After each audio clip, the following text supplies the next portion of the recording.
Silver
ဆိုပူရာကပေါင်းတယ်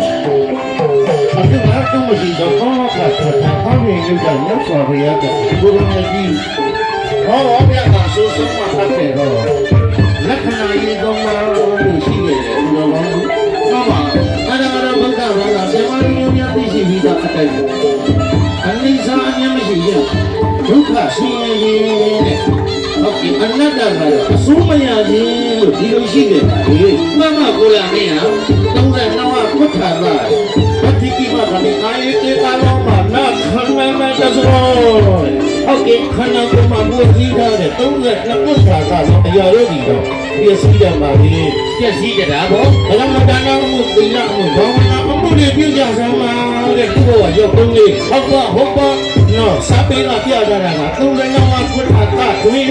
အလားကမှမရရှာပဲ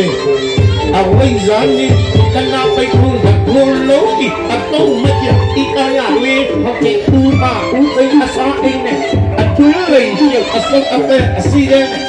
ဝေတဲ့ဒီပလိတ်ဒီတဲ့တထွေအုံတောင်မြည်ရပေါင်းနဲ့ချွေးနောက်စီးကြည့်တထွေးတဲ့ဟာမမနဲ့ရွှဲအစင်းပွဲလေးညီရပန်းတောင်းအမြုပ်တော့တပွင့်သွားစားအချင်းမလေးအောက်ကကျင်းကြီးကျင်းအစီးလေးကပြီးပြီးတော့ကျင်းရအပဘိုးတော်ရကဖော်ဝဲတဲ့ရုပ်အကောင်လို့ဒီအကောင်လို့ဒီဘောအဲ့ဒီဖော်ဝဲတဲ့ရုပ်အကောင်ကိုနှိမ့်ညဖန်ကောင်းမြင်ခဲ့ပါဘယ်မှာယာကရှိပါလဲရှိမလို့နှစ်တက်လို့တက်လို့ဆိုတဲ့ယာကတရားတွေမရှိပါဘူးမှန်အဲ့ဒါမျိုးအနိစ္စဒုက္ခအနတ္တလက္ခဏာရေးသုံးပါးကိုရှင်းပြပြီးတကားလားဟုတ်ကဲ့သံဃာကလုံးပါပါလေတဲ့နိဗ္ဗာန်ရောက်မှာခန္ဓာမကြည့်ဘူးဆိုတာကိုတရားပြတယ်သဘောအရာဘုရားဝါဒေသနာကိုညင်ဝဲထားလို့ယနေ့တက္ကအလူတကအလူမလူကနေဟုတ်ကဲ့အလူတိုင်းကပါမနာတရားကဖြစ်တဲ့သူလေးရောင်ကြီးတဲ့ဟုတ်လားအလူတိုင်းကပါမနာတရားကပါလေးဖြစ်တဲ့ဒေါ်မြင့်မြင့်ကြီးသားဖြစ်တဲ့မောင်အောင်မျိုးလင်းမချူချူဝင်းသမီးဖြစ်တဲ့မန္တရရေဦးချေသားဖြစ်တဲ့မောင်ရမျိုးလင်းသမီးဖြစ်တဲ့မတ်တင်ရာဝင်းတို့ကလေဟုတ်ကဲ့နိဗ္ဗာန်ရောက်ကြောင်းအထောက်ပံ့ဖြစ်ပါမောတဲ့အလူကြီးကိုပေးလို့ပြောတာစီတန်တွေနဲ့သံဃာကလွတ်ပြီးပြီသံဃာကလွတ်ကြောင်းရှားတဲ့သံဃာနောက်တာဆိုတာလေဒီလိုရှေ့တော့တမျိုးရှားကြပါအောင်လို့ဗျာ